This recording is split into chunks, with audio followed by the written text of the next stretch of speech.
जय हिंद। नमस्कार फ्रेंड्स, ज्योति क्लासेस में आप सभी का एक बार फिर से स्वागत है। फ्रेंड्स, जैसा कि आप सभी को पता है कि हम अपनी होम साइंस क्लास 6 की NCERT की सीरीज़ कंटिन्यू किए हैं और जिसमें हमने अभी तक चैप्टर 1 to 6 कंप्लीट किया।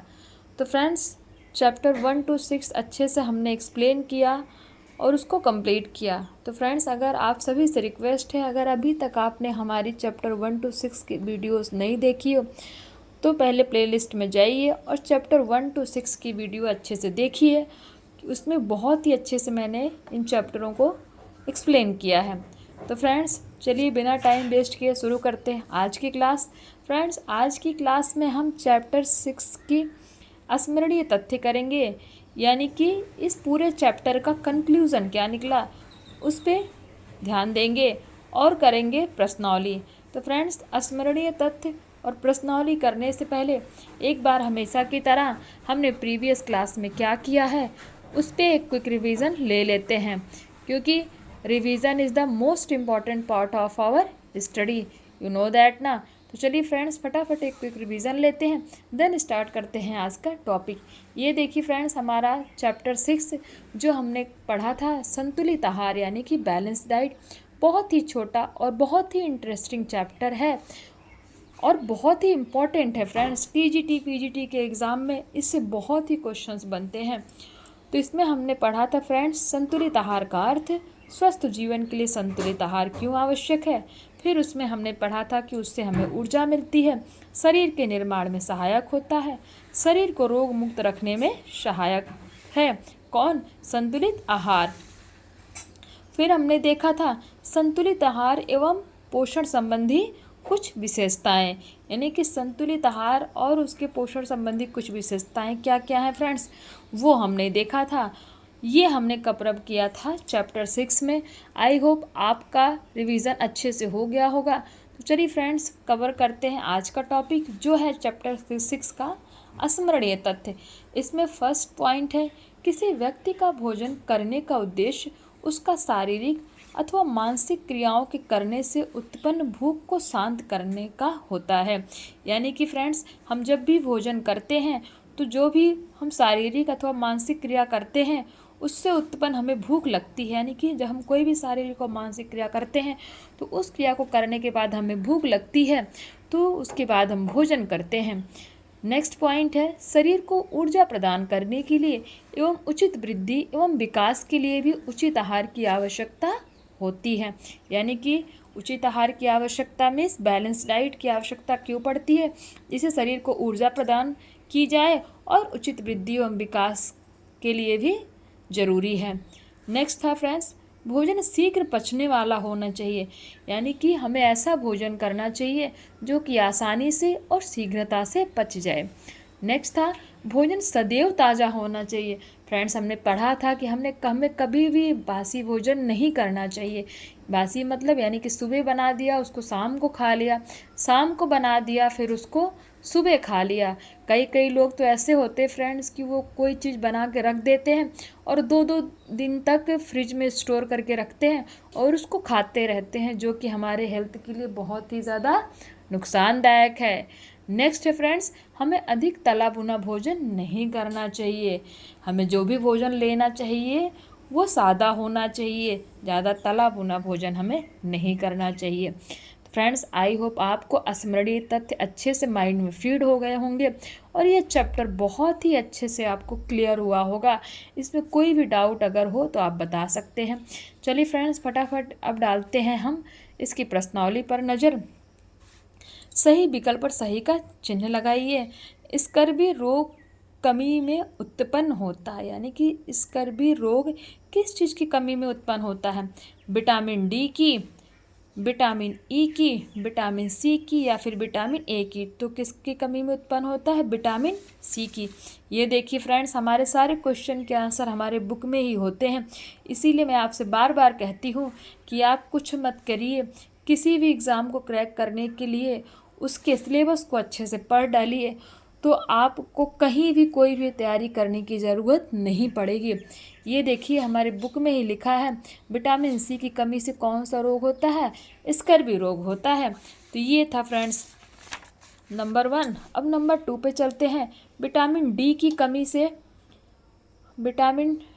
कमी से कौन सा रोग उत्पन्न होता है? विटामिन डी की कमी से कौन सा रोग उत्पन्न होता है फ्रेंड्स?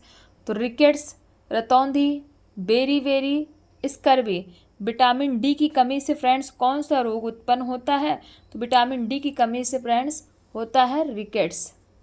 नेक्स्ट है, रिक्त स्थानों की पूर्ति कीजिए। संतुलित आहार में सभी डैश तत्व पर्याप्त मात्रा में पाए जाते हैं। संतुलित आहार में सभी क्या पाए जाते हैं फ्रेंड्स? आवश्यक।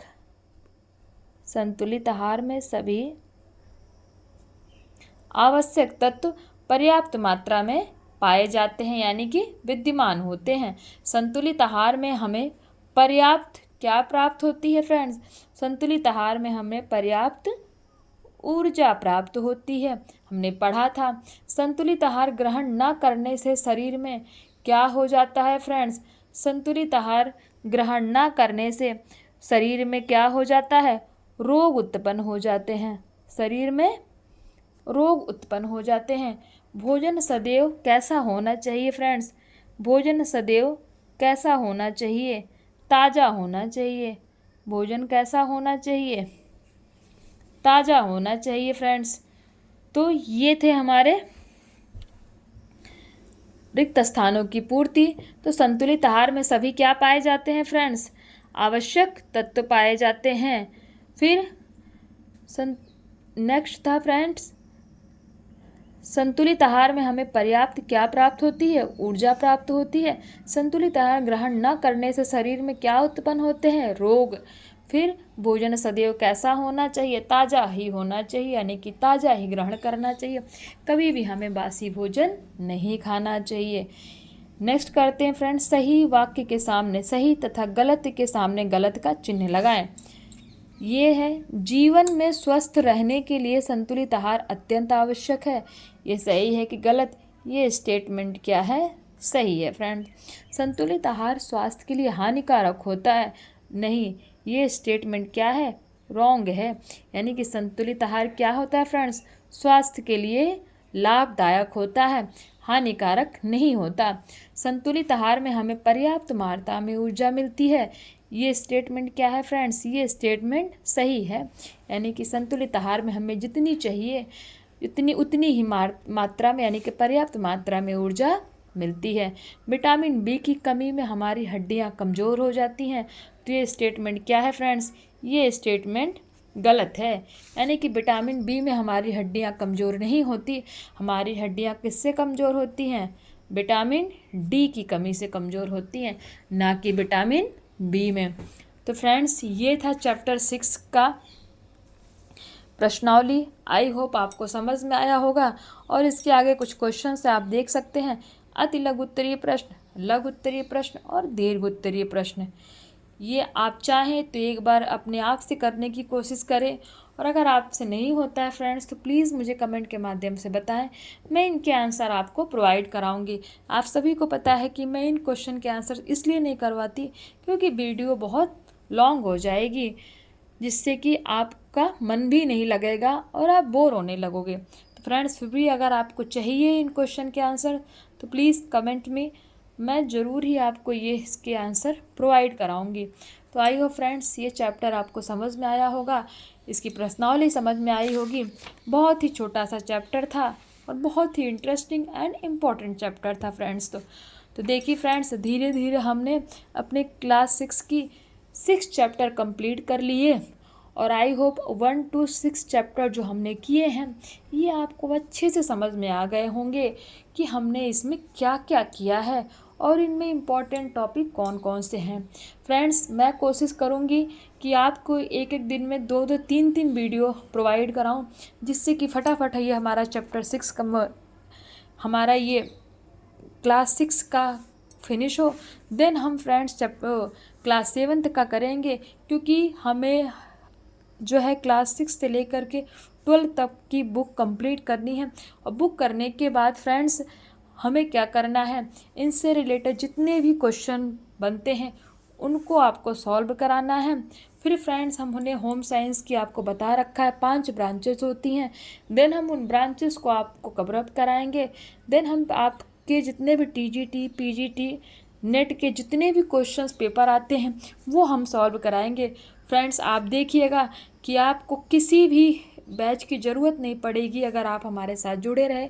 आप इजीली इन क्वेश्चन को बिना किसी टीचर से पढ़े ही आप इजीली इनको सॉल्व कर लोगे, क्योंकि 6 से लेकर 12 तक के बाहर से कुछ भी नहीं हो आता फ्रेंड्स, ये आप सभी जानते हैं। बस एक बार क्या है कि बुक हम पढ़ना नहीं चाहते, क्योंकि बुक पढ़ना बहुत बोरिंग लगता है। इसीलिए मैंने आपके लिए, आपकी सुविधा के लिए छोटे छोटे वीडियोस में एक एक चैप्टर मैंने कन्वर्ट कर रखे हैं कि आप देखेंगे भी नहीं, बस सुनते जाएंगे, तब भी आपका अच्छे से कवर अप होता चला जाएगा। और आप कब आप अपना पूरा सिलेबस कंप्लीट कर लेंगे फ्रेंड्स, आपको पता भी नहीं चलेगा। तो फ्रेंड्स ये मेरी छोटी सी कोशिश है और आप सभी से रिक्वेस्ट करती हूँ कि इस कोशिश में आप सभी लोग मेरा सहयोग करें, क्योंकि मेरा मोटो ही है क्वालिटी एजुकेशन। फ्रेंड्स आप सोच रहे होंगे कि मैं आपको बुक से ही क्यों पढ़ाती हूँ, क्यों मैं आपको बोर्ड पे लाइव आ करके या फिर कोई नोट्स दे करके नहीं पढ़ाती। फ्रेंड्स बुक एक ऑथेंटिक सोर्स है, आइए आप सभी को पता है।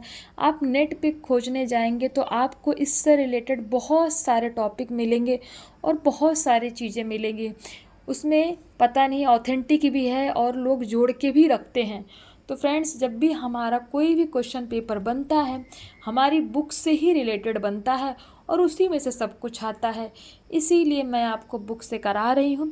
फ्रेंड्स एक बार आप बुक कर लीजिए, मैं आपको उम्मीद देती हूँ कि एक बार आपने अच्छे से बुक कर लिया ना फ्रेंड्स, तो आप देखना मुझे कहने की ज़रूरत नहीं पड़ेगी। आप कोई भी क्वेश्चन पेपर उठा लेना, चाहे वो टीजीटी का हो, चाहे पीजीटी का हो, चाहे नेट का हो, चाहे एलटी ग्रेड, कोई भी एग्ज़ाम पेपर हो, आप देखना। आप पूरा तो मैं नहीं कह सकती क्योंकि कुछ चीज़ें बाहर से भी आ जाती हैं, तो फिर भी फ्रेंड्स आप 85 या 90% तक क्वेश्चंस आप इसको पढ़ने के बाद अपने आप ही सॉल्व कर लेंगे। बस एक बार इस सीरीज को कंटिन्यू रखिए, क्योंकि फटाफट हम इस सीरीज को कंप्लीट करेंगे, फिर आप खुद ही देखेंगे कि आप सारे क्वेश्चन अच्छे से सॉल्व कर पा रहे हैं। तो आई हो फ्रेंड, ज़्यादा बातें नहीं करूँगी क्योंकि आज बातें ज़्यादा हो गई, क्योंकि कभी कभी कुछ बातें बताना भी ज़रूरी होता है कि इसको कराने का मेरा उद्देश्य क्या है। आपको लगता होगा कि मैम एक सिंपल सा बुक उठाती है और बस उसको पढ़ा देती है। बुक तो कोई भी पढ़ सकता है, ये बात सही है फ्रेंड्स, बुक तो कोई भी पढ़ सकता है, पर ये बात भी सही है कि बुक पढ़ते कितने लोग हैं, क्योंकि सभी को बुक पढ़ना अच्छा नहीं लगता। बुक लेके बैठते हैं तो कहीं नींद आने लगती है, कहीं कुछ होने लगता है, कहीं बोर होने लगते हैं। तो इसीलिए फ्रेंड्स ये छोटी छोटी वीडियोस आप देखिए, आपकी बुक्स अपने आप कंप्लीट हो जाएंगी। चलिए फ्रेंड्स आज की क्लास यहीं तक, मिलते हैं नेक्स्ट क्लास में, तब तक के लिए जय हिंद, नमस्कार।